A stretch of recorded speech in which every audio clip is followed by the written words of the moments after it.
From New York, New York, you are listening to Extra Time, driven by Continental from Kansas City. I am Andrew Wiebe with my partners in soccer, David Goss, Matt Doyle. What's it like to wander in the desert, to crawl in the sand, to wonder if you'll ever have a cool drink of water again, and then have the MLS Week 1 and home opener schedule come out? I am not parched anymore. I'm fully hydrated.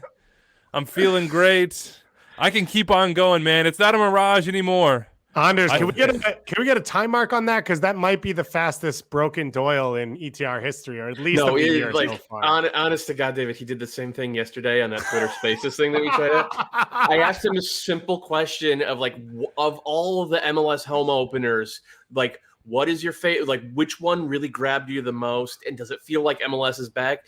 And I got a 2.5 minute long monologue on how he's been a man wandering in the desert for months and months and months. Let's be real. Again. Rebe, let's put it cards on the table. Have you ever actually even been in a desert? I have been in a desert. Okay. I've always been well equipped when it comes to Desert Diamond Cup. Yeah, you better believe. You better believe. I've always had a lot of water on my person, so I've never been in that position, but I did feel like I was dragging myself through the winter. Yes, I enjoy throwing on Champions League and EPL and everything else at my house, but I don't care the same way. I just don't. It doesn't mean the same thing to me. I'm not as invested. Nobody pays me to talk about it either. That could also help, just saying. But I am extremely, extremely excited by these home openers that MLS put out on Wednesday. We're going to go through all of them. We're going to dig through all these games, including first ever home matches in these new stadiums for Cincinnati and Austin. We're going to talk to Bruce Arena on this show. He stopped by for about 35 minutes to talk about a lot of things. Revs fans, you're going to be really happy. We dug deep on everything New England. I also was basically called an idiot by him twice. So there's that to look forward to. What's that prompted on? Yeah. We had the over under on that at 2.5. Yeah, and I hammered the over there. So Bruce is mellowing out in his old age, I guess. I get to ask the questions. Bruce specifically knows you went over, so he went under because that's what he's always doing. He doesn't believe in your media hype. That's easy money. Easy money. I asked him about. Well, I'm not going to tease it, because then you'll know when he called me an idiot. So we'll just, you'll save that for the interview. It's coming. We got the best goalkeepers and central midfielders in Major League Soccer today. Top fives on both. We've assigned central midfielders to David Goss. Goalkeepers have been assigned to Matt Doyle. The opposite. Incorrect. That's originally what I did. Then we flipped it. So you'll see when we get there. We got the mailbag. MLSsoccer.com real quick before we get these home openers. You can find all the information on them there as well. Matt, you've got some preseason pieces up. Big questions answered. It's just stuff to look forward to. It was more of a mailbag than anything else, because I was kind of stumped for stuff to write about this week, so I just opened it up on Twitter. Tell me what you guys are excited for. And more than anything else, even neutrals, excited to have Joseph back. Just super amped to watch that guy play soccer again. And then there's a lot of folks who were excited about a new team coming in Austin. I think there's a lot of excitement in Central Ohio. Crew fans are riding high, as they should be. So I just wrote about that and why, for the most part, why those people are right to be excited. And then for a couple teams, I wrote maybe you want to tamp down that excitement a little bit. Because, and maybe that's Cincinnati. Maybe it is. But they signed Lucho Acosta, according to a lot of reports. Not officially yet. We'll talk about that. Brucho? No, I don't have it yet. Give me some time. I had to reuse material off the top of this show. You think I got that ready to go for you? I don't. I don't have that ready to go for you. One guy who's definitely excited for Joseph, Sam Jones. 8 extreme predictions for the 2021 season at MLSsoccer.com. And then I had my 5 games to watch among these home openers. Let's get right into it. MLSsoccer.com is the place. The season starts April 16th. So if you had April 17th, sort of branded in your brain, which I definitely did. You can't rebrand, but, tweak that a little bit. The first game of the season, Dynamo Quakes. ESPN Plus, 8 p.m. Eastern. That's Viernes de Football, baby. That's a classic. And then right after that one, 9:30 p.m. Eastern, Sounders, Minnesota United. Throwback to the playoffs last year. What a crazy game that was. Should be really, really fun. Get Reynoso in there. Get Ladero. 9:30 p.m. Eastern, as I said, on FS1. Into Saturday, into Sunday. Then we have some games in week 2 that we know locations on because it's home openers. And then we also know that FC Cincinnati opens their new stadium on Fox against Inter Miami on May 16th, and on Saturday, June 19th, Austin FC open Q2 against the Quakes on Unimas. So we'll get to those as well. What's the one, and I already gave my opinion, what's the one, Dave, that really just grabs you? You look at this list, you look at the schedule, and you say, that one. I don't care what is on my schedule. I don't care what people ask me to do. I'm busy. I got to watch it. So I'm going to watch every game. Yeah, that's a given. To still pretend like this thing's real? Yeah, that's a given, obviously. Okay. Even though Dave, when water on Friday, even though I'm in the desert, it's a day early. Exactly. When you're in the desert, water is water. Doesn't really matter where it comes from. Okay, so I'm going to go Sunday. I'm really excited for that first Sunday. There's 3 games. But in the middle, you've got Columbus versus Philly, MLS Cup champion against Supporters Shield champion. We feel like Columbus has gotten better. I question where Philly's at, and not in a negative way, but you're losing 2 phenomenal players. You're losing one of the best center backs in MLS, and a guiding light in Aronson coming through and then being sold for a record amount. So what's next? What is this next stage for the Philadelphia Union?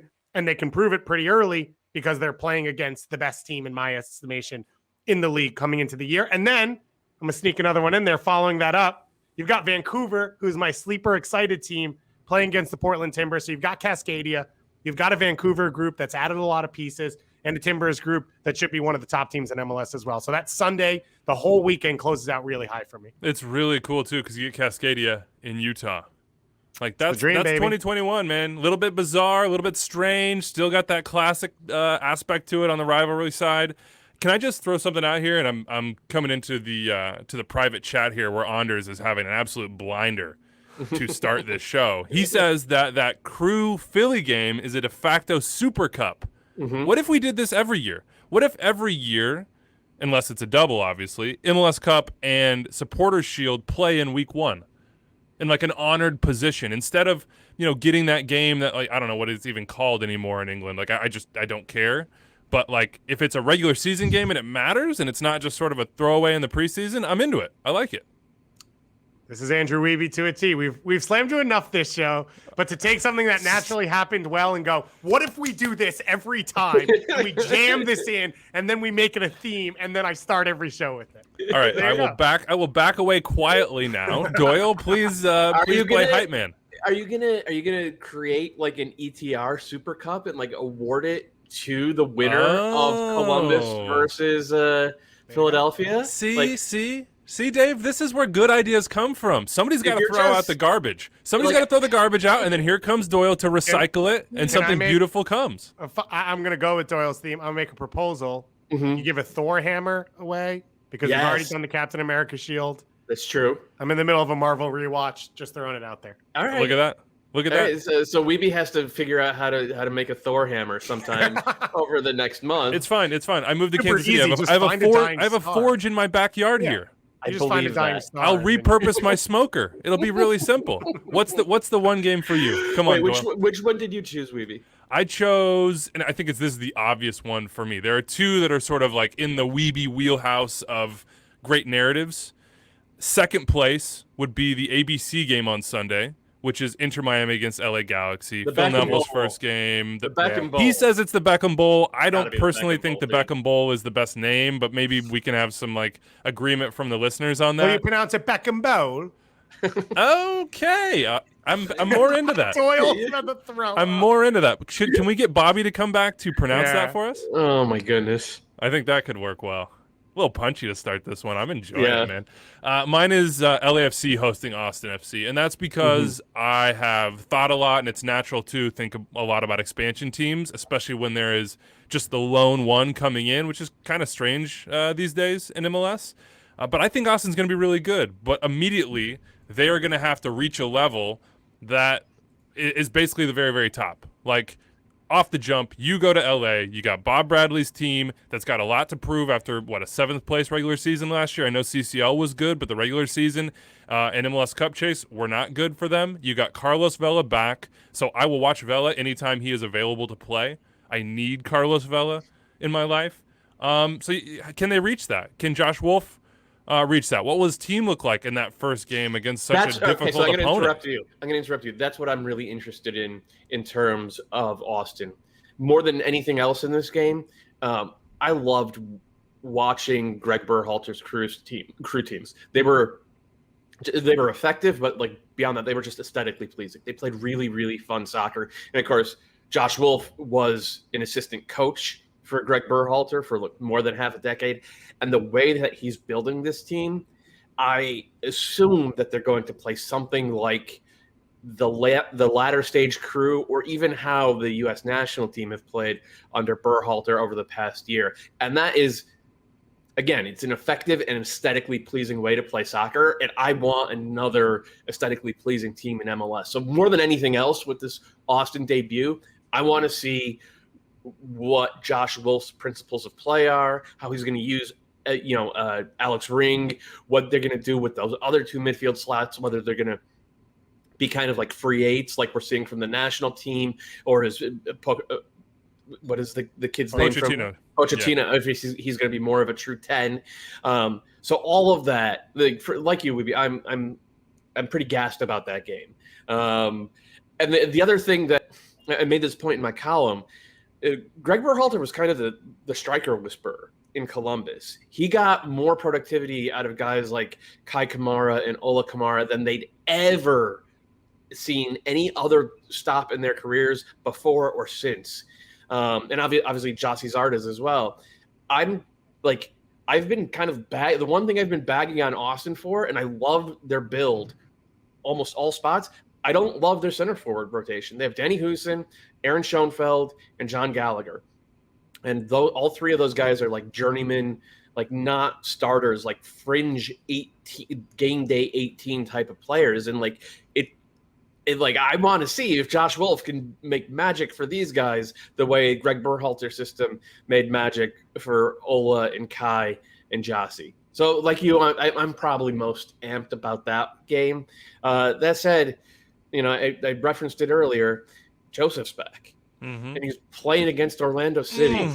Yes, the first weekend of the year. I'm like, I have goosebumps. I just said it. It's got poetic. Goosebumps. Yeah, it's poetic. It really is. I can't wait. And Gabriel Heinz is another coach who his teams have played really, really attractive soccer and effective soccer down in Argentina. I want to see if he could bring that to an Atlanta United team that the first 2 years in the league, they were a joy to watch and have just been a turd since then. So, I mean, we've made a lot of jokes about Orlando over the years, in particular because of their treatment by Atlanta, and that's where the Orlando comes from. And, we have the whole Josh Bindick glance back by Joseph, and in particular, Joseph has been the boogeyman. He's been like, the nightmare from up the road who just comes down and mocks you and dominates you and is the protagonist. No player in MLS history has owned an opponent the way Joseph has owned Orlando. And Orlando was legitimately one of the best teams in the league last year, and Atlanta was one of the worst, but they have Joseph back, and Orlando's going to be almost complete and healthy. Oscar Pareja is one of the best coaches in the league. This game is awesome. This game is going to feel like a playoff game in week 1. I cannot wait. It feels to me a little bit like a seesaw, like a teeter-totter. And for a long time, Joseph was just sitting on one end, and Orlando City were just dangling, and he was just laughing at him. And last year was the equalizer. Like, Oscar came in, and he was an alchemist, let's say, with the culture of that club, because the culture had been basically, when's the shoe going to drop? And it always did. So now the culture is more, we are winners. We can be winners. We can be even better than we were before we're in it together. I'm not sure they ever had that. And Atlanta's now in this position that they're not familiar with, which is, we kind of got slapped down a little bit. Like, we aren't maybe exactly what we thought we were, which is like the big dog, the example that everybody looks towards. So that's why it's so fascinating to me, is that it's this rivalry, which didn't used to be a rivalry because Orlando never won a game, is sitting on this sort of like precipice moment. Which way is it going to lean? Can Orlando step on their side and say, we actually own this now? Or is Atlanta going to come back with a roar and just be like, nah, you had your year. We are still the big boys. It's going to be such a fun game. There's a great matchups elsewhere. You got the Play Your Kids derby too. You go ahead. Can I toss one in here? Because I know you're going to list every game. Fair. So I mean, you would too. Come on. Absolutely. I think there's one that we've been sitting on, or a storyline we've been sleeping on. Shockingly for you, Weeby, this could be a rivalry that you could have created, which I didn't think of. Chris Hull sent us an email, so shout out to him in the mailbag, that says the Cincy-Nashville rivalry. And we haven't talked about it at all. We don't have a name. even though they've not played a single match against each other They in haven't MLS. played each other. What? Yeah, they haven't. Yeah. But, yeah, it just said they haven't played each other. But this is a USL rivalry, and this is a city rivalry. The two teams already have a tense history, which includes playoff games, going to penalty kicks, players taunting opposing fans with Big Bird-themed goal celebrations. Can't believe it's been 2 years since their last competitive match, and even though both teams were cruelly denied a chance to play last year, there was already the fire in the fans. He's going to start working on a name for the rivalry. We've got some recommendations in here. So I looked it up. It's about 4.5-hour drive between the two. As he said, they've played in the USL. They've played already as franchises. So there's some energy here. They are playing on the first week for the first time in this home opener. We've slept on this rivalry, Weeby, and you have one sitting in front of you. Yeah, I was asleep. But here's the thing. I was asleep at the wheel while driving because I put this in my top 5 games. I didn't know. I feel like an idiot. I feel so stupid. That's 3. Bruce Arena, you lose the bet. I'm 3 times an idiot in this show, so now it's over the 2.5. Because I put it in there for chaos reasons. Because I think this game has a lot of that in it, and two teams that look at the other one and say, I can use you in week 1 to sort of prove what I might be or what I might not be. On Nashville's side, they keep talking about how they're going to be more expansive, that they're not going to be the 10 guys behind the ball team, or, if Charlie was here, he'd be doing the beep, beep, beep, like back up the bus theme. Well, Cincinnati is negative 68 goal differential in 2 years. Like, if you are going to lay one on somebody in week 1, you better lay one on Cincy. You know what I mean? Like, you're the playoff team, Nashville. You're the team that did all these things that people didn't think you could do. Well, keep doing it. And on Cincy's side, it's a little more simple. It's like, are we still a train wreck? Are we still a tire fire? Is there progress here? If you lose 4-0 on opening day and Brenner doesn't look to par and Locatia's lost and the new pieces aren't working and defensive midfield is in shambles, like, that's a bad scenario for them. So I just think both of them have a ton at stake. And now we have the rivalry aspect. Like, it's perfect. It's perfect. And we've got some name recommendations. One is the Bohemian Derby. Ooh, Derby, like whatever that. we're going to call it. Queen City plus Music City. That's the Okay. idea. The other one is the Kentucky one, because one's 30 seconds from Kentucky, the other one's 30 minutes. So the winner gets to keep Kentucky for the year as their trophy going forward. Or the Bluegrass one. I like that. Let me know, Nashville and Cincinnati fans, is Kentucky a prize? Do you want Kentucky? It would be really weird to name a rivalry between teams in Ohio and Tennessee after Kentucky. That's history, baby. That's know, why in 100 years, everyone's I know like, you cross I over don't know Kentucky, but like the Red Bulls DC United rivalry isn't called the Maryland Derby, or I guess it would be the Belmont Stakes if we want to keep the horse racing theme. That one's weird to me. All right. Yeah, Cold water poured on that Cold water. Yeah, that's me. Sorry. Yeah. Some other interesting ones, and we'll keep it rolling here. I thought that Red Bull Sporting KC was interesting because Sporting was sort of the original pressers, and now Red Bulls are the ones that carry the mantle. So that's at 1 p.m. Eastern on Saturday. I liked the Play Your Kids match here between Dallas and Colorado on Saturday as well. And I've also decided that I am going to be supporting the Fire in a sympathetic, please be better sense. They play the Revs, and I think the Revs, as we'll talk with Bruce, have a lot of potential this year. Before we move on here, how about these home openers? Wait a minute. If you're what? if you're repping the Fire, you got to put some stakes on it. The Fire make the playoffs this year.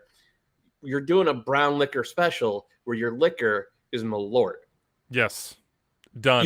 So that's like you're signing your name in blood. You're making sure if the Fire make the playoffs, there will be. We will go. We will go. Yes, I will buy a large quantity of Malort and consume it in the safest way possible while I celebrate my Chicago Fire making the playoffs. All right, how about these home openers for Cincy and Austin? Do you like Cincy Inter Miami as a first matchup? That's on May 16th on Fox. What do you think? Is that a good fitting matchup? I mean, obviously, Hell is Real would have been ideal, but you can't get everything you want. You know what I mean? What am I going to say? No, of course. I'm looking forward to all of these games. It'll be fun because we'll be a month into the season, and the question is the same for both of these teams, which is, are you still going to be a train wreck? And we won't really have an answer. We won't have a concrete answer at that point. But if it's going real bad at that point for one or the other, there could be very real pressure already at that point in the season. I'm working on getting vaccinated so I can be a part of the march. Cincy fans know that if I am, they shall win this game. No doubt about that. Austin Quakes, Dave, You feel like that's a good jumping off point for this one? It's a little bit strange to me. Like, I don't know if Quakes would have been the first team I picked out of the hat to say Austin opened their stadium against. Yeah, it's the tech Yeah, venture capitalist Darby. Everyone knows that. Come on, Weavy. Like, We're all going to be watching it in 3D from space for free. The whole world's going to change. Everybody going to be wearing their microfiber vests or no? Exactly. I'll have to go get one of those. Anyway, MLSsoccer.com. All the home openers are there. Go check it out. Start to make your schedule. You did not mention the of Canadian season. Classique. Obviously not a home game for anyone, but still a massive one to start for Wilfred Nancy. That's true. Off the jump. And maybe even bigger for Chris Armas. Yeah, true. Because I don't think Wilfred Nancy has that much pressure to win right away. Chris Armas does. Chris Armas very much does. And that, there have been rumors about Santos Borre and does Josie want out, and Io Akinola's health is a concern. And they're already kind of behind the 8 ball, it seems. So I that is another early game that for at least one of the teams is going to feel like a playoff. Going to feel like a playoff game, because if it gets bad fast for Toronto, the pressure will mount real quick. All right, one of the other games we didn't mention, but I just want to throw this out there because I want to hear from New York City FC fans. DC NYCFC on Saturday, Ronnie Dyla came out and said that they don't have a squad with the depth and quality to compete or make a run. Basically, he said that they need another 10, another 9. Does that sound familiar? Coach, NYCFC, depth, transfers? No, maybe not. No, brush right over it. Yeah. NYCFC fans, let us know what you before. think. I want to hear what you think. Atlas is confirming that Lucho Acosta has been transferred to FC Cincinnati. Cincinnati is not confirming this. Pablo Maurer, who I believe has a direct line, if I had to guess, to Lucho, is saying that this is going to happen. We've been saying this is going to happen for a long time. How much of a difference maker is Lucho going to be for Cincy, Doyle?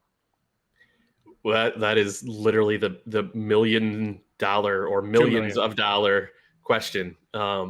Lucho has had 5 good months in 5 years. He was amazing down the stretch in 2016, and he was amazing down the stretch in 2018, and he was mostly not good for the rest of his time in MLS, and he's been a disaster for Atlas. He has, 3 goals and 2 assists in 2 years? I understand why they want to take a chance on a guy who knows MLS and has been really productive at times in MLS, but this Cincinnati team, they need a focal point. They need a guy who's going to be there every week, can be their Ladero. And Lucha has never been that type of guy, whether it's here or in Liga MX. It is going to be fascinating to see how this works. I love Cincinnati fans' enthusiasm and positivity right now, but it does feel to me a little bit like, they're driving on ice and one little bump or miscorrection is just going to leave them careening. We'll see how it goes for them this year. Vancouver went out and signed a right back, Bruno Gaspar. He's a 27-year-old Portuguese guy. He's got a pretty good resume, some big clubs in there. It's a loan with an option to buy. We'll see how that works out for him. He is not a number 10. He is a right back. So still waiting on that one. And then Atlanta United and Red Bulls teamed up for a pretty funny one. Dave, Andrew Gutman, who's now been on how many MLS rosters? I mean, I guess he was a homegrown for the Fire, but he never signed. And then he went back around. He went to Celtic. He played for Cincinnati for a hot second. Well, now Atlanta United traded for him. Now Atlanta United, quote unquote, bought him from Celtic, and then they loaned him to Red Bull. What's going on? Why? You forgot in there as well. Nashville USL tried to loan him and was denied by MLS, which they weren't even in at the time. So I knew there was one more. I was like, there's 4 teams. I can't remember what the other one was. Yeah, but for Atlanta, this is their replacement for Bello, and so Bello's the starter this year. The hope is if he plays well, there's a sell-on coming, and so you don't have a spot for Gutman right now. And if you look at for the Red Bulls, this is their 5th loan to the first team already. So you got a new group coming in, but with COVID and the way the world works, I think it's tough to make signings because you don't know how guys are going to fit in. You're not able to go out and meet them and do all the things you normally do. So it makes sense across the board. And we talked about it with Sebastian Berhalter, I think 2 weeks ago. Expect more loans inside the league. For now, there's so many teams, and with teams having academy systems, you just need to get minutes for players. And so if it's not USL, maybe it is another team in MLS. I think also you have to assume that a lot of teams are looking at the summer and saying that's when the real work's going to get done. Because if you look at this schedule here and some of these home openers, you'd have to be crazy not to have a little bit of a backloaded schedule.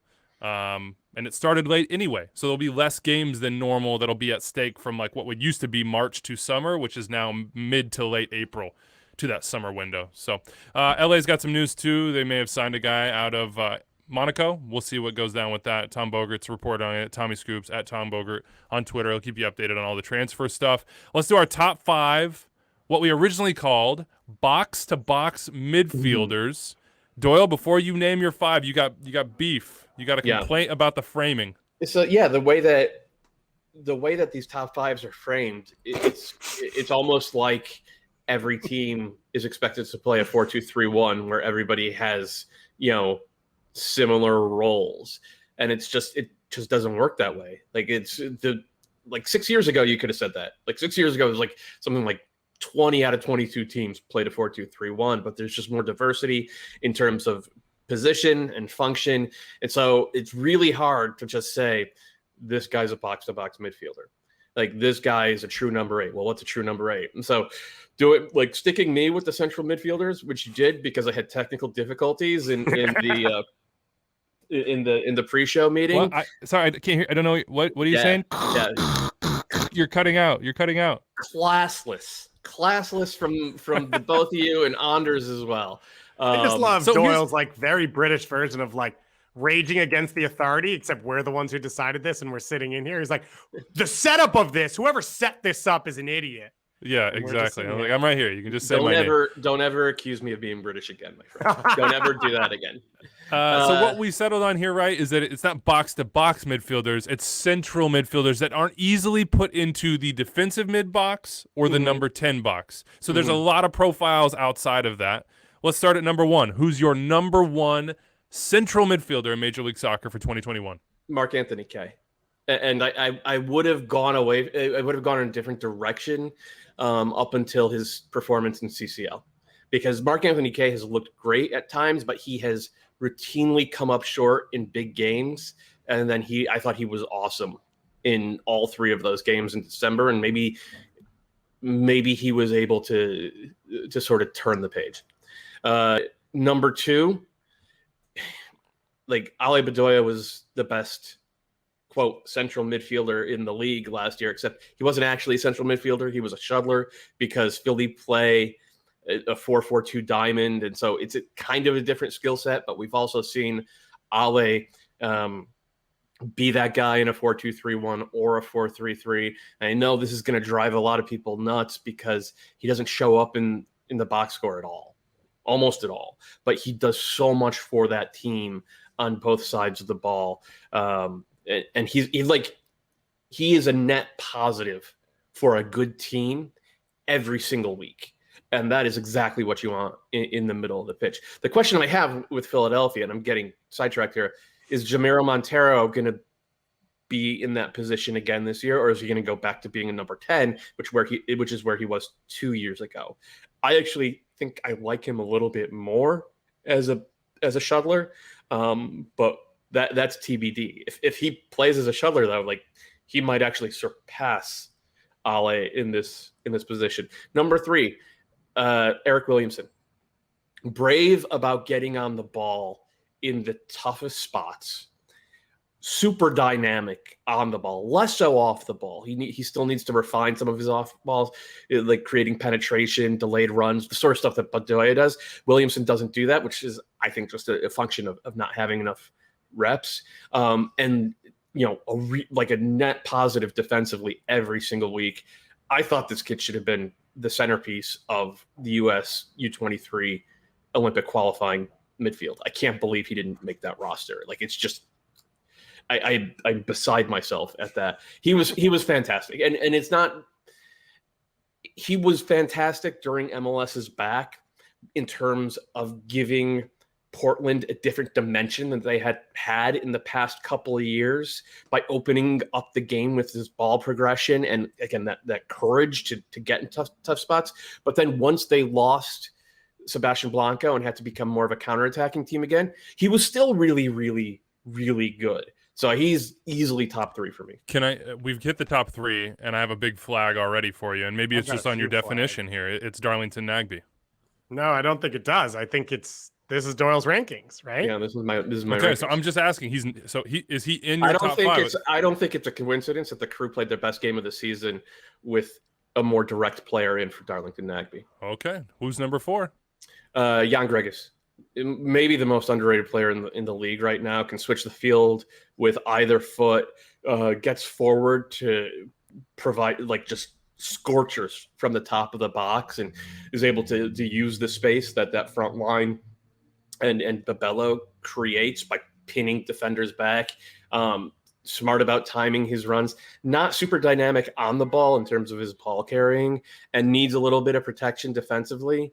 But I'm okay with that given how much he adds to that team. And then number 5, I'm looking at my list. This is the tough part, right? Because you got a lot of names in there that deserve shouts. Christian Roldan would. I think Alvaro Madron, shout out to the fire again. Marky Delgado, Jonathan Osorio, Keaton Parks, Jackson Ewell. I don't really have Osorio as a box-to-box guy. Okay. I don't have him as a central midfielder. I think he's more of an attacking midfielder or like a playmaking winger. You could bring 2019 Paxton Pomykal back to life, and yeah. So I mean, if Pomykal is healthy, then he would be at or near the top of the list. But it's such a big if. I can't even put him on the list at this point. Tanner Tessman could get there, but we don't. I'm sorry. Tanner Tessman cannot be on this list ahead of Darlington Nagbe. And I understand you like different attributes in players, but he is probably the cleanest player on the ball in the league. Yep. He is the easiest player to connect. He probably is the most helpful player when you're being pressed, especially for his teammates. There is no safer player in this league to play out through. And for a team that wants to dominate possession, that is important. So you could say he doesn't have the effect in the final third that you want, but the other 2/3 of the field. So doesn't have he also doesn't have an effect defensively. And like he doesn't pass the ball forward, David. You just put Jan Gregus in this list, who's in my list, who you said needs cover defensively and doesn't progress the ball himself. So you have a player on this list. I said he doesn't carry the ball. Yeah. He passes the ball forwards. Yeah. Nagbe doesn't do that. Understood, but Nagbe doesn't have to because he has Zelarayan. Now he has Molino. He has Pedro Santos. That's not what's asked of him. It's to dominate possession so you can get those fullbacks into the attack and give the options for those next guys and make it so that everyone can step up the field so that no one has to worry about turning it over. I can understand the debate around him, but he's top 5. That's all. I really appreciate his press resistance and his smoothness on the ball, and he's supposed to be a great teammate. And he has improved defensively. He is poor in the repress. He is average at best in other defensive facets of the game as a central midfielder, and he does not pass the ball forward. And that is not a guy who cracks a top 5 for me. Okay. So for 5, I'll put Keaton Parks. Okay. Walk us through Keaton Parks. Just smooth. He's press resistant. He does pass the ball forward. He has gotten better defensively, though I don't think you want him stuck in a 1v1 situation. But that's why you have James Sands. Parks is another one like Williamson. I'm shocked that he is not part of this U23 team. It doesn't make any sense from a U.S. soccer perspective. But yeah, he would be. I would take him over Nagbe. Oh wow, there's some debate to be had here. Crew fans, sharpen those knives. So I'll say this for this list because I think Doyle put Parks and Williamson, and then you look at a few guys under it. I think this is the list that has the most potential for guys to jump in this year. So you talked about Tessman. I still think Christian Casares could jump into this. Frankie Amaya, another guy, depending on where he lands, what he does. Kellen Acosta, if he has a big year. So I think this is a list where there's a lot of guys in the league already who could make big jumps to get higher up into this list. But I agree with 4 of the 5 on Doyle's, and I'm not. Williamson was the one I didn't have. I love Eric Williamson. I think he was great. I'd like to see it another year, but yeah. Can I just throw another name out here? Because I know, I joked about Crew fans there, but I know that Anders is back wherever, in New York, producing this thing, deleting private chats about Christian Roldan here. Do you consider Roldan a central midfielder? And if you do, why is he not been mentioned so far? Because I can accept him not being in the top 5, but not being mentioned, I think, is a miss for us. But because it's like classic Weeby. You just have to list every player in the league at the position. Oh my God. Well, he played most of last year on the wing. Yeah. But that's fair. Right now, Roldan is he's kind of a poor man's Bedoya. Poor man isn't, but he's like He's a Doyle light at this point. Now, I think he can still get better, and I think he's shown that. He was awesome against LAFC in the playoffs last year. He outplayed Mark Anthony Kaye completely. But like he's not. So he's another guy who's not super dynamic on the ball when he's in that position. His range of passing isn't great. He's not that press resistant, and those are the things that I kind of look for the most part from that position.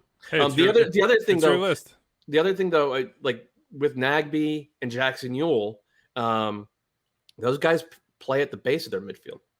Wouldn't those guys be more listed as defensive midfielders rather than central midfielders, given the way Columbus and like Artur pushes higher up the field than Darlington Nagbe does. Yeah. Judson pushes higher up the field than Jackson Ewell does. So how do we categorize these guys? Yeah, I think that's fair because I didn't put Artur in my defensive midfield conversation because I don't consider him a defensive midfielder.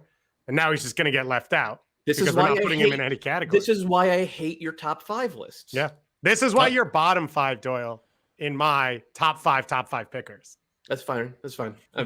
I'm happy holding up the table. All right, we got goalkeeper to come, Dave, so you have your opportunity here. In the meantime, we did chat on Wednesday with Bruce Arena of the Revs about all different things under the sun. I think you're going to really enjoy this interview. Take a listen. We'll be right back. It's an AT&T 5G call to the field. We are going out to New England to Bruce Arena. You know him well. You know his reputation. You know what he's building with the Revs. Bruce, how's it going? Welcome to the show. Thank you. Pleasure to be on today. All right, let's talk about it, and we'll get to the Revs. They have a lot of questions there, some bigger questions about North American soccer, but there's been one thing that's been inescapable for all of us over the last year, and that is this pandemic, COVID-19. I'm curious what life has been like for you and your family during this time. How have you experienced this thing that no matter where you are, you're in the middle of it? Well, I don't think life has been great, but I think people in our profession are fortunate. We've had it a lot better than a large majority of the public, so I'm not complaining. The simple issues we have, can't visit grandchildren, which is troubling. Obviously, living in a great city like Boston and not being able to get out too much is a little bit awkward. But having said that, I think throughout this pandemic, we've been very fortunate. The players and coaches in Major League Soccer, the league's been very supportive.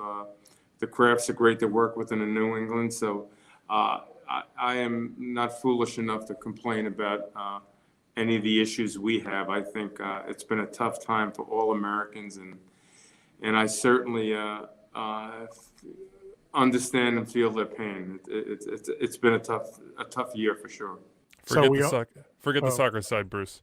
What about the personal side? You mentioned Boston. You haven't got to experience it. You could go to a Yankees-Red Sox game and sit there and maybe heckle the home team. Yeah, if they had a game, right? Yeah. What's on your list, man? Like, what is when this is over, the pandemic is abating, or we all are vaccinated, what are you doing? What's on the to-do list? I live in a great area in Boston. I live in the Seaport, which is the new, kind of like the new district there. It's really a fabulous area, and we're close to the North End, which is the Italian section. I can walk to the Boston Garden from where I live. So there's a lot of good things ahead this summer. So I'm hopeful that the pandemic subsides a bit. We have good weather and we can enjoy being in Boston. So we all can't wait to get back to normal. But there are things in moments like this where you're forced into doing things differently. And obviously you've, run professional soccer teams for 20 years, coached soccer for 30 plus.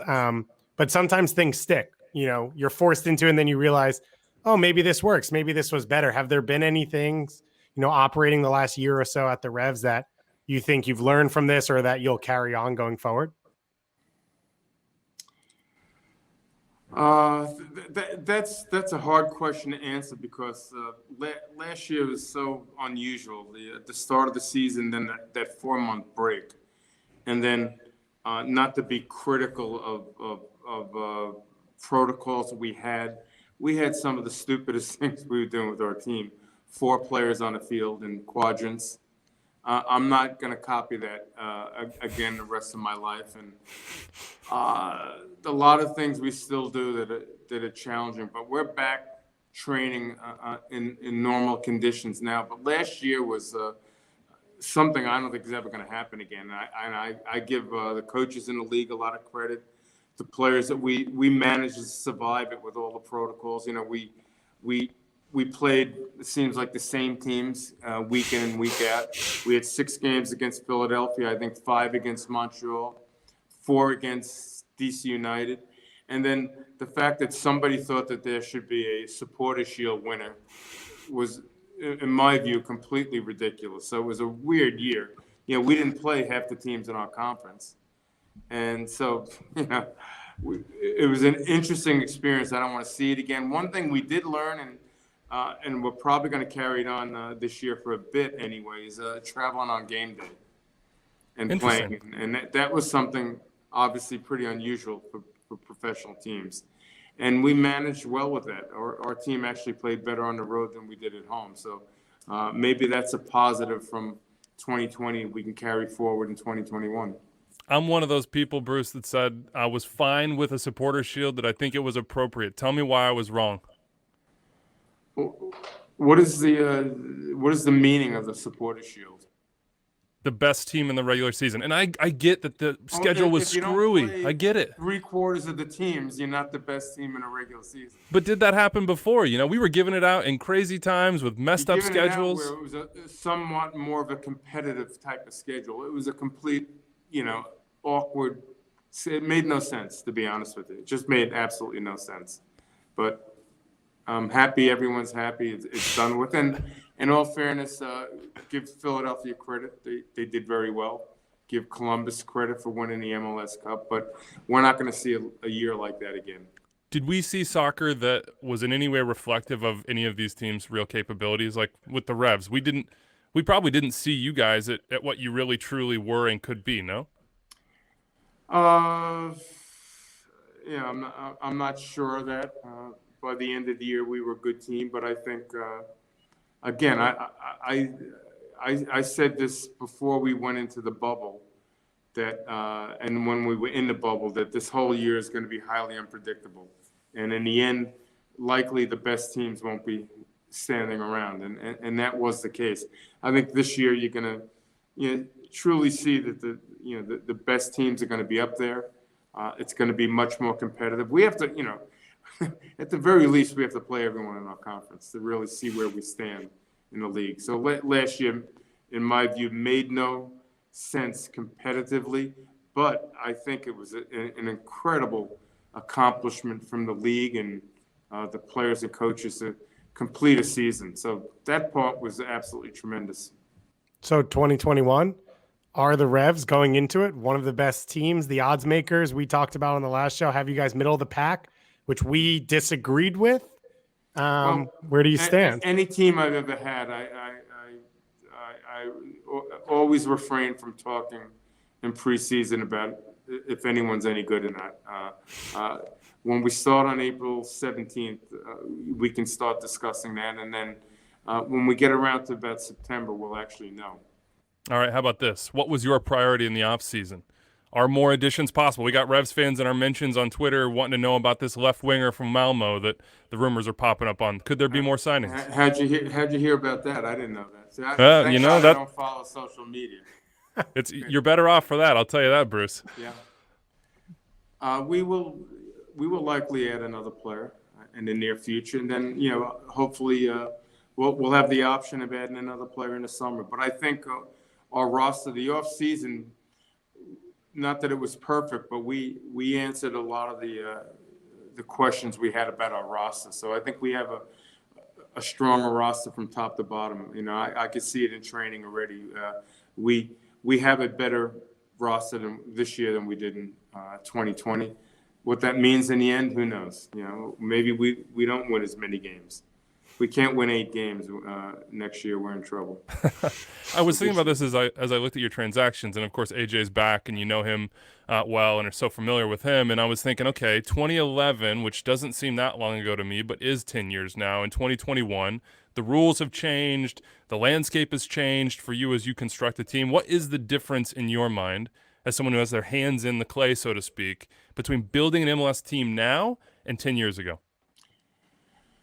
Uh, I don't think it's less restrictive now because but around 2011 we started having a lot of the rules we have now. There's certainly more resources now with the TAM. We always had some kind of version of a GAM, but, to a smaller degree. But the issue is we now have 27 teams. So that's where you get a little bit of a logjam, because if you're on a wait list somewhere and you're towards the bottom, you're never going to get what you need, and that continues to be an issue in the league. Certainly when there's allocation rankings and all those kind of things. But I do think with the resources, teams can go out and get the kind of players that they think they need. And clearly there's still teams that spend a lot more money than other teams, and that's all part of the exercise. That's no different in most sports. We are not the top spenders in the league. I've been on both sides of that, and at the end of the day, you see, and again, you know this probably better than I, that I think over the last 10 years, if you look at it, I think a majority of the time the teams that have the most resources generally end up playing in the last game of the season. When you look at the way you can build this roster compared to 10 years ago, the profile of players that you're looking at, and I think of like Wilfred Capitum, who you brought in, versus 10 years ago, you're talking about Juninho and Marcelo Sarvas and players like that. Is the quality different? Is the depth different? Is it all fairly similar? How do you compare the styles? The quality in the league is better. There's no question about that. I wouldn't argue that if you look at most rosters and you really examine them correctly, if you took away green cards, it's usually international rosters on every team. We're probably one of the exceptions. We play a lot of U.S. passport holders, should I say? And if you look around the league, it's thick in rosters with international players for a variety of reasons and means, and that's a change in the league for sure. Let's take a look at one of those guys that's outside of sort of the Americans or passport holders, and that's Carlos Gil, and he is such a huge part of what you guys do, and he was such a huge part of that run in the playoffs, his return and then his play. We're going to rank the top 5 in every position on this show, just as an exercise to get excited about the season. We got the number 10s coming up. I consider him a 10, even though sometimes he plays a little bit more wide. Where should he stand for you in that conversation? Who else do you call 10s in the league? I mean, we got Zelarayan in there for sure. We got Reynoso in there, I would think. Ladero, I think we would say Pozuelo. Ladero and Pozuelo both fit that. Maxi Morales would be another one. I mean, it's a crowded group. You have Pochettino coming in Austin as well. Well, he's in the top 5 in that, in that ranking. I would think for sure. What makes him so special to you, or to your team, I should say? He's a complete player, which is unusual for a number 10. You see some of them are guys that play in the attacking half of the field, period. Carlos does whatever he needs to do to help our team. We don't even mention to Carlos, you have to defend. He defends. When he needs to defend, he defends. So you can play him out wide. He could be a playmaker playing out wide, or you can play him centrally. He understands the game. He accepts the responsibilities. Often you see some of the players that you've mentioned and other similar type of players there. Maybe I would describe him a little bit more one-dimensional. Carlos is fairly well-rounded. He can score goals. He can assist. He can defend. He can play fast. He can settle our team down. He can do a lot of things, and he's a pretty special player.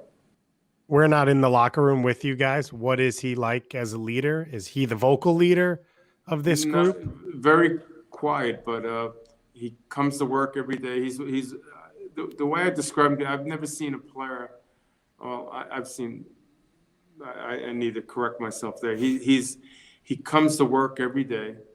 Every day he gives the same effort. He's happy. He smiles. He doesn't complain. He works real hard. He doesn't want to be treated any different than anyone else. And with exception to his play, you wouldn't notice he's even around. You know, he's a special kind of guy. One of the special moments of the postseason, and just for all of us that love this game, is watching Tajon Buchanan fly around him and overlap and do some of the things he did in the playoffs that we hadn't really seen before consistently from Tajon. The big question, at least for us, and maybe you know the answer, right back versus the wing, how do you fit him in? Does he need to be in this lineup, or is he still earning it in your eyes? Well, he's still learning, but to date in preseason, he left today for Guadalajara for the U23 competition. We've played him in the midfield. We have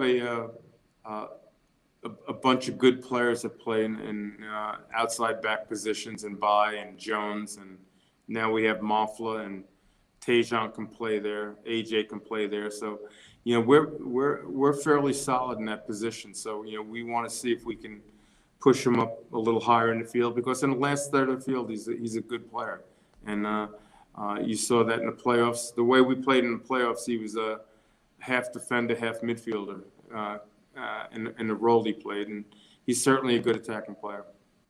What does he need to do to be that effective player at that position, game in and game out? More consistent, and he's still, at the age of, I'm not even sure, he's 21, 22. He hasn't played enough at this level to really have any kind of consistency. Hopefully, that can be achieved this year. Let's take a look at Henry Kessler's side of that, because consistency and center backs and rookie years can sometimes fool you a little bit. I mean, I think about, we were talking about like an Austin Berry who won Rookie of the Year, then you didn't hear a ton from him after that. And then there are a laundry list of guys that got drafted and have had long, successful captain-type careers in Major League Soccer. And I think back on guys you've drafted, Eddie Pope, 96. I mean, Omar Gonzalez is among those guys. AJ's back with you. He's had an amazing career. How good is Henry Kessler? How good can he be? Which of those sort of profiles do you think he fits into as far as his long-term? I'm not sure he fits into any of those particular profiles. He's unique in himself, but he's I would say the best defender out of all those guys is probably Eddie Pope, and that's where Henry is. Henry's an outstanding defender. He not only in his individual battles, but the way he can cover for other players, the way he reads the game. He's an excellent defender. I can't even recall how many goals that was scored against us last year that you would attribute to Henry being in that area where we broke down. He was very solid. He has great instincts as a defender, and he's only going to get better. What do you ask of him now? Like, what's the next step? The next step for him is to be a better passer of the ball, be a better communicator on the field. But he's getting better in all those areas. At a time right now where people are trying to figure out where young players come from in the U.S. and Canada, we just talked about 2 college draft picks, which is rare right now in MLS, but you've got a team that loaded with a number of ones that are effective. What do you see from these players now, how prepared they are to play at the pro level, and how you've been able to use the draft still over the last 3-4 years? Well, as I told Henry when I drafted him, I told him I thought he'd probably be playing with Revolution 2 last year. So, we didn't have any high expectations for him. The kid Kizza we have right now is good, and he's going to see some time in the field. The top 10 kids that come out of college soccer are generally okay, and they can play in the league. Again, I don't even recall. Well, look at last year, DK and Henry, and I don't recall exactly who else was above them, but you still get players out of the college ranks. It's surprising. And then this year, the player we thought was the best striker in the draft, we ended up getting. So it's kind of interesting. And to still be able to utilize that mechanism is a real plus, because we drafted at 24 this year. We thought, we were trying to get rid of all our draft picks and weren't able to do it. And we got fortunate and we got a good player. Hey, Bruce, you didn't even have to show up this year, and you still didn't want any picks? I did show up, didn't I, for the draft? Oh, you mean okay. You don't have to go anywhere. It's Zoom now. Yeah, that's a good way to do it, too, to be honest with you. Let's before we sort of get into something a little bigger here, I want to ask you about Anabuksa because you have kids that's come in, but ultimately in this league, you said it, teams that spend generally are there at the end of the season. DP's got a hit in this league more often than not. What did you tell Adam in his exit interview? There were really good moments from him, and there were other moments where maybe he was looking for more, maybe you were looking for more. Well, he got better when it counted in the playoffs. So the way he played in the playoffs is the way he has to continue to play as we start 2021. And I think the way he played in Poland was he wasn't a full-time number 9 kind of player. At times he played out wide. The level of play, in my opinion, is not up to the standard of MLS. And it was a little bit more difficult than he thought here. And he had to learn during the season, and he did. And, hopefully that year of experience will make him a better player in 2021. How many? Sorry, go ahead, Dave. What for you, for foreign players, especially big signings? What's your timetable of your expectation of them? Because I think we've seen the example of it takes guys a year, 18 months, and sometimes we're talking about players who go on to be MVPs. Yeah, it takes time, but look at Carlos Hill. In 2 years he's been an outstanding player. His first year he was in the All 11, and last year I don't think he disappointed anybody when he played. Gustavo Bo has been a little inconsistent, but he's still a dangerous goal scorer. So I think the DPs we have, we've gotten the mileage out of them. And I hate to even use that term. They're just other players on our team, but I think they've done well, and the fact that we've been able to get them here in New England is a plus. And sometimes you get a difference maker on your team, not through DPs, not even through the draft, through a smart signing outside of the draft from the college ranks. Mm-hmm. I mean, Turner in goal is one of those guys where you're like, thank God we got him. Thank God he developed. Look what he's going to become. Who is the best goalkeeper in MLS, and does he have an argument in that shout? Again, I'm not into those. That's what you guys do. Yeah, that is what we do. You're right. I'm not into saying who's better than the next guy. I think obviously Blake in Philadelphia is a very good goalkeeper, and he's shown that year in and year out. In terms of Matt's first really full season was last year, so he's got a way to go before he can start having the bragging rights of being the best goalkeeper in the league. He's got a way to go, and but he's a good goalkeeper. Our goalkeeping coach Kevin Hitchcock is a very experienced coach, and does an outstanding job with him on a daily basis. So he's getting better, but again, he's got a way to go. But I think he's been a difference maker for us as well. You'd like a goalkeeper being able to make 1 or 2 big saves in a game to keep in the game, protect the lead, whatever. And Matt did that on a fairly consistent basis last year. So that's a real plus for our team. So you mentioned coaching staff a little. We had some questions because this is a Shalry Joseph podcast. Just so you know, just warning you right off the bat, we love him. We're always excited about him. I'm a huge fan of his when we've talked about stuff, and we've seen him seem like work his way into maybe your first team staff. Have you brought him into the fold a little bit more coming into this preseason? He's involved in our training every day. He's working in the academy program as well. I think he's a guy with a real bright future in coaching. Very bright, very experienced as a player. He's a player that was a thinker on the field, and when you talk to him today about the game, he's really got some great insight. He's got a great personality at the academy level. The academy kids just love him, and our players have the greatest respect for him because of his accomplishments here with this club. So he's a player with he's a coach with a great future. There have been some tough conversations across society in the last year, Bruce, and we had some real ones with Tony Sane, who I know you know well, and Kobe Jones, same deal, about the opportunities maybe or lack thereof that they felt came to them after their playing careers. And Tony's like, I'd love to be a coach in MLS, et cetera, et cetera, et cetera. The Black Players for Change Coalition has made this a big part of what they talk about and what they're pushing for, which is more opportunity for Black players who retire, whether that be in front offices or in coaching staffs or whatever. Do you think MLS has a problem in that regard? How would we solve it if? Well, MLS probably has a bigger problem in their front office than they do in teams. You know, first of all, the league is very diverse. Obviously, you can argue that there should be more head coaches. I don't know of different backgrounds. I don't know exactly where the league stands right now in terms of how many black coaches there are, if you want to use that term, Hispanic coaches, et cetera. But I think we have some decent representation. I haven't sat down and thought about it, but certainly can we be better? No doubt about it. I mean, we have a long way to go. That's why we're proud here at the Revolution. We're making a little progress in that area, but I didn't take Shalry on our staff because he's black. He's here because he's a bright guy. He has a great future as a coach. Clint PA, another African American here, is our Revolution 2 coach.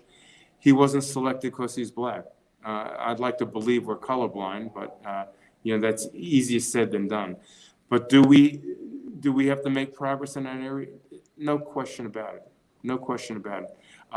And we are making progress. I think when you look at that in sports, you look at the NFL and you say, how can there only be 4 or 5 black head coaches in the NFL?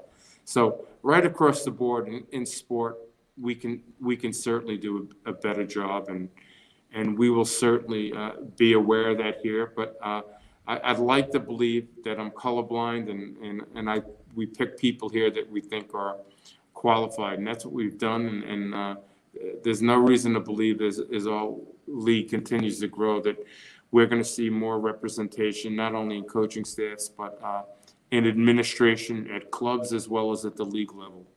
So, when you talk about coaching trees, yours is the big tree that everyone's working off of. So you probably understand this better than any of us. And we've sort of been asking this question of, how do you know with a former player when to start talking to them about coaching, or do they come approach you? How does this whole process work? Because it seems like that's one of our disconnects right now is, who's thinking about that next step and who's being asked about that next step.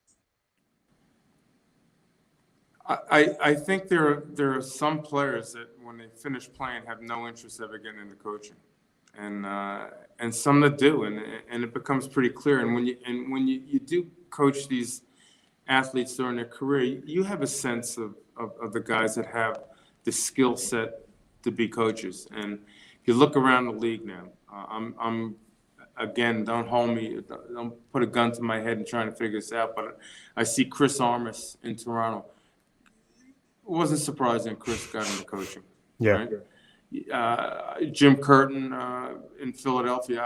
I didn't know Jim that well as a player, but he's done simply an outstanding job. I had Greg Vanny a bit in LA, and Greg was a pretty serious guy about the game.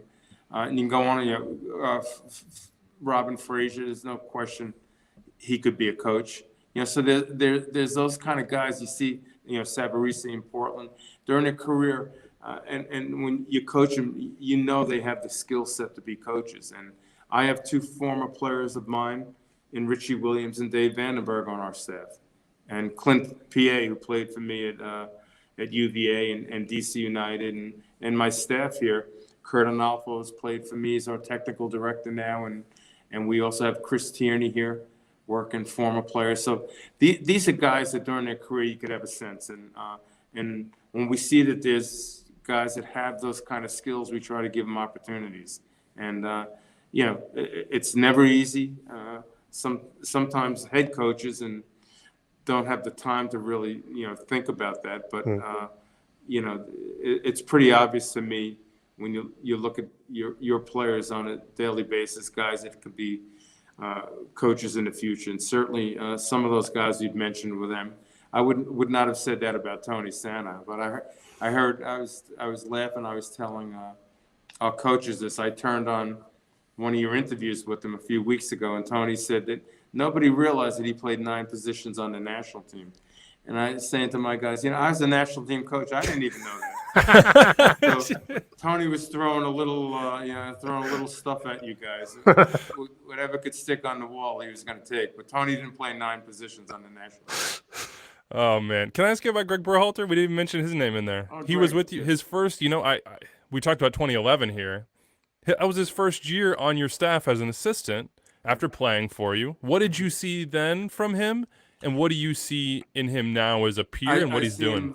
He was very serious and focused. He asked a lot of questions, and he continues to probe. I kind of see Greg continuing to be kind of like a student of the game, and he still doesn't have that much experience so he's still kind of trying to grasp, who he is as a coach. I think, from my seat at a distance, he's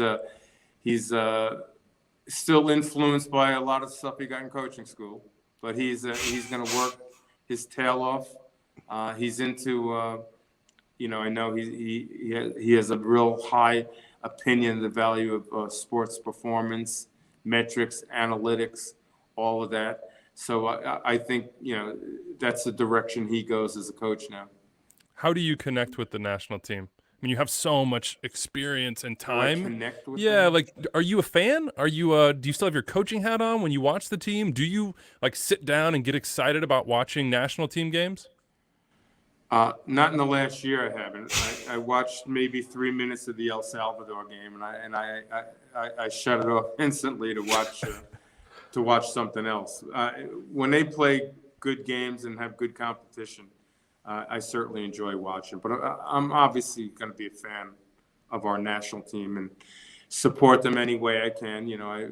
I've had conversations with Brian McBride and Ernie and Greg, about our players and those type of things. But I think it's been a tough couple of years for U.S. soccer, and they're trying to recover from not only the pandemic, but the lawsuits they had to deal with. Obviously, the team not qualifying for the last World Cup. So there's been a lot of that, and I think the smoke is settled now that they can try to get on and go about their business. They have a very good group of young players, and hopefully that means that that program is going to make a lot of progress. What do you think the right expectation should be as we all sit around and talk about this thing and look forward and World Cup qualifying and the Gold Cup for this team, let's say in 2022? And is it crazy for us to sit around and say, could they win it in 2026, or is that just so far ahead of things? That's stupid talk, to be honest with you, saying stuff like that. Just dumb talk. You're talking that we're going to win a World Cup now? We didn't qualify, and now we're winning World Cup. So I didn't say we were going to win it. People will, though. People get excited about it. They will. I do think the way the sport's growing in our country, the young players that we have that when we play at home in 2026, and hopefully we have a good draw and all that stuff is important, that the U.S. will have a very competitive team in 2026. The goal in the short term should be to qualify for the next World Cup. At the point of the 2026 World Cup, will the New England Revolution, who won an MLS Cup at that point, be one of the hosts?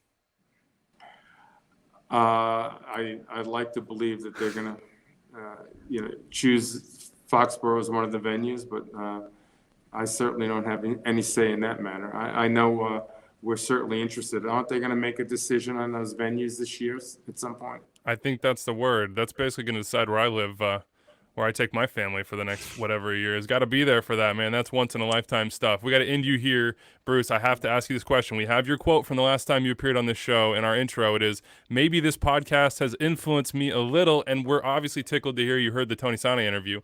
So how about a request/suggestion from me? Start a podcast. I would listen to it. Bruce, Steve Nash has one.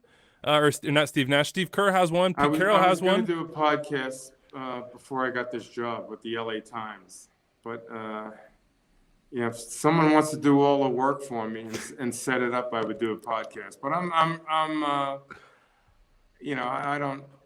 I see a lot of people getting in a lot of trouble with the social media stuff. And I get in enough trouble without it. So maybe when I retire, I'll have a podcast, and you'll hear some things that'll surprise a lot of people. But right now, I'm going to try to stay away from social media as much as I can. That's probably smart. How about this last one? Who would be your co-host? Who's your number one choice? Your dream co-host to sit down with you every single week or however long it is and just talk soccer or the world or whatever? That's a good question. I really don't know the answer to that question. But the one guy when I did television for ESPN, I thought working with Dave O'Brien was fabulous. Dave does now college basketball, but he does the Red Sox as well. He was a fabulous guy to work with, simply outstanding. But I have to think about it a little bit, and I'll find the right co-host at the right time.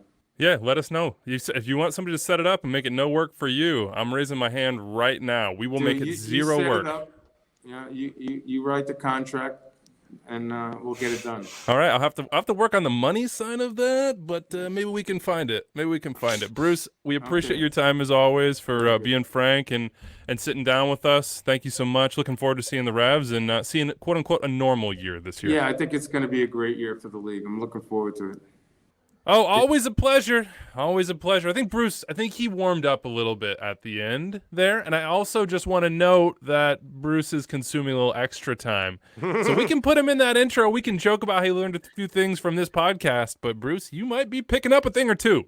All right. Anything there, Dave, that like the one thing that maybe stands out to you, or do we just let people hit us up with the mailbag and take their takes and run? Yeah, I just think the big one was how quick he was to say Tajon Buchanan's a winger. And that's where he'll be this year. And he talked about what he needs to do to be better at it. But I was surprised how quick that came out from him, especially when Bruce can be cagey at times if he wants to. And when it was so good in that like 5-man back line last year in the playoffs. We'll see what they do. They have a lot of depth. He has a lot of options. He can go where he wants to go. Let's do our top 5. They do. Come on, don't furrow your brow at me, Doyle. It wasn't a 5-man. Yeah, it wasn't a 5-man back line. He just played overlapping back as just a modern fullback. Oh, that's a good correction. Yeah. I forgot about that. Bruce I don't know why I had imagined. Bruce hasn't used a 5-man back Yeah, well, that's what I was like. 2002 against Germany in the quarterfinals. In my mind, I was like, the amount of freedom that Tajon had, it must have been. But obviously, my memory kills me here. All right, let's do the goalkeepers. Top 5. Boom. Dave, take it away. So, obviously, different ways you can debate this, who deserves to be on it and where they stand. I think the obvious top 2 is Andre Blake and Matt Turner. I have Andre Blake number 1, who I voted for as goalkeeper of the year. There's a lot of different reasons you could go about this. One of those is, while Blake's had some down years, you've seen him for longer. Matt Turner, no question, the ability he has, what he can do with the ball as well, besides shot stopping. But I just want to see it for another year. So 1 is Andre Blake, 2 is Matt Turner, 3 is Stephen Fry, another one, longevity and top end quality. I don't think there's a goalkeeper in this league you'd rather have start a playoff game than Stephen Fry. Number 4, wait, the other guy. I have to jump in here. Yeah. 15 minutes into MLS Cup, I remember talking about this with Anders because Fry had already made a couple of big saves. And I was like, Anders, we got to start getting a reel together of Stephen Fry's best MLS Cup saves. Because honestly, if the Sounders win this, then he's got a claim as the best MLS goalkeeper of all time. And then Zella Ryan scored that first one, which Fry probably should have saved. And that reel was never made. But Stephen Fry, obvious top 3. Go ahead. Number 4 is the other playoff guy you want to have right now, which is Tim Melia, the PK saver. He's been consistent over the last few years, and I think he's held a lot of things down as KC struggled defensively at times with his ability to organize the back line and his communication. And then right now, number 5 was a tough one. There was really 5 or 6 names that could be in. I went from my list with Pedro Gallese. I think you look at 1, high-level international, what he's done outside of MLS. And then coming in, you could see the difference he made for Orlando, especially when he was and wasn't there. I think you talk about all the things you can do technically as a goalkeeper and then making huge saves. But I also think there's a level of leadership and emotional leadership that he brings to this group, which some other goalkeepers don't. And he gets a little plus because he splits the spot with Rodrigo Schlegel. So that's my number 5, is the 2 of them huge combined. Plus. Not a little plus. My first one out was Eloy Room and then Sean Johnson. Those were the 2 that I didn't know what to do with. I talked to a lot of people around the league. I got a lot of Dane St. Clair in there, and I figured Doyle would bring it up as well. Yep. It's too soon to put him in that list. Yeah, I agree. He started 15 or 16 games, but that's his future. So there you guys go. Who else would be in the snubs? I'm trying to. Steve Clark has played extremely well over the last 2 years in Portland. Yeah, you had, I have a soft spot in my heart for Joe McDonald-Willis, but I think you're probably right that he would not want to be in here. Eloy Room was the one I thought you might have higher, though. Thought you might have him higher. Give me the argument. I'm trying to think how and who I would push out, and that's the hard part, right? Like, because I would have this be in the same place with like a Sean John of saying like, move him up, move him up, move him up. And if I was Ben Bear, I would be sitting here yelling Bill Hamid at you over and over and over and over and over again. So I think this might be one of the hardest we've done. Melia is still above God tier on penalties, but I don't think he's the keeper he was 2 or 3 years ago from open play. Even though he made spectacular save on Wando late in that playoff game, he's still really, really good. I think there's an argument that Tim Melia is no longer a top 5 keeper in this league. Obviously we do need to see more from Dane St. Clair, but you could not ask for more from a young keeper over his first 15 games. I think the argument for Room is that, well, I don't know if the argument for Room is great yet, but like he certainly he looked really, really good, and he looked like a complete goalkeeper for a team that won MLS Cup. That's a pretty solid argument, but we probably do need to see more of that in MLS. I mean, some of the saves he makes are beyond absurd, but time matters. Time matters. It's a good list. Goalkeeper is a deep class. Let us know what you think. We'll put that on Twitter as we have with all these, and jump in there, argue with us, tell us why we're wrong or why we're right, or somewhere in between. Let's hit the mailbag, 401-2060-MLS, extra time at MLSsoccer.com. Haven't reminded anybody to do this on this show, so probably should. Hey, subscribe. Subscribe, rate us, tell your friends about us, help us, I don't know, grow, I guess is not the way I would put it. Help us grow this little community. The gospel. Yeah, we're all out here just loving MLS and North American soccer. Like, come love it with us. Producer Honor's reminder of the day. His reminder here is, as soon as Josh Sargent started taking Matt Doyle's Twitter advice, he started scoring goals. Is that a coincidence? My Twitter advice to Josh Sargent is make the runs that Jossie Zardes does, and you will score more tap-ins. And yesterday he scored himself a tap-in. The game before that, he scored himself a wide-open header from about 6 yards out. He's now got, I think, 4 goals in his past 7 games. A couple of those were just straight bangers, but straight bangers is not how you become a consistent goal scorer. You have to get those one-time finishes from inside the 6-yard box. Guys like Jossie and Wando have made an absolute living off of that. Like, Lewandowski will score 50 goals this year. 35 of them will be one-touch finishes from like inside the 6 or the second 6-yard box. That is where Josh Sargent has to be better. I was really, really encouraged by this goal because of the run he made to set up the defender beforehand. He feinted to the near post, got the defender to take 2 steps, and then drifted off his back shoulder, made a good hard run. That's how you get tap-ins. That's what we need from Josh Sargent. We've got a good one here about Mbappe and Haaland, but I think we're going to hold it because I want more time to discuss it. So we'll do a quick one. Sam Stachel, Paul Tenori, and I were texting about these NBA Top Shots, and we decided that there's going to be an MLS version. And of course, Sam is going to collect all the Nuhu clips that he can, although I will, before he can get to it, get Nuhu kicking a beer can because I think that is the classic one. What would be your MLS Top Shot purchase? You can purchase one. Price does not matter. I mean, as if there was a market for this right now. But if there was, what would number 1 for you be? There is, man. Some dude just paid 60 million or something like that for a NFT art. Like, there is a market for this for super rich people, even though it, burns down rainforests and stuff to generate the correct amount of electricity. Anyway, I would take Q versus David Beckham. Easy call. Ah, that's a good one. That's a great one. That's a really good one. You're taking the full clip. You're taking David whipping in the ball that hits somebody, and then all the back and forth, and Bingham coming. Okay, that's a great one.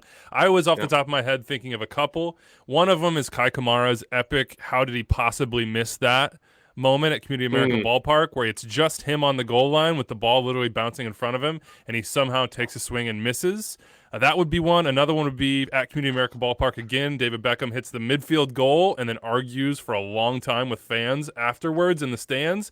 That was a classic moment that I was there for. But I think number one has to be Zarek Valentin explaining the away goals rules to the Portland Timbers when they believed that they had won, but they had not won. And on their faces, it looks like school children being like, explain the laws of physics. And they're like, that doesn't make any sense. Nobody ever told me that. Like, what are you talking about? So that would be mine. I think I go purchase that one. Away goals are dumb, and it's especially dumb when they count in extra time, as our friends at Juventus found out the other day. Anyway, Nice. Dave, what are you buying? Mine's more serious. I was going to go Alphonso Davies' goal in the Audi Field opener. Yeah, we were that was there, wow. right behind it. Yeah. And also, Alphonso Davies, rising my value. You want to give me something for free? I'll ride those coattails all the way through a FIFA Best 11. Meanwhile, that's money. I'm picking up the Emil Assad from that same game, and I'm marketing exclusively to Atlanta United fans. We'll see who comes out on top in this. Thank you for listening, everybody. Appreciate you, of course. Thank you to Bruce Arena for sharing so much of his time. Next week, we start with our capsules. We're going to go through all 27 teams, give them about 10 minutes each, really dive deep. So we will start that on Monday. Also on Monday, the call-up will join us for our first ever collabo here for this. So we'll see you then. Enjoy your weekend, everybody.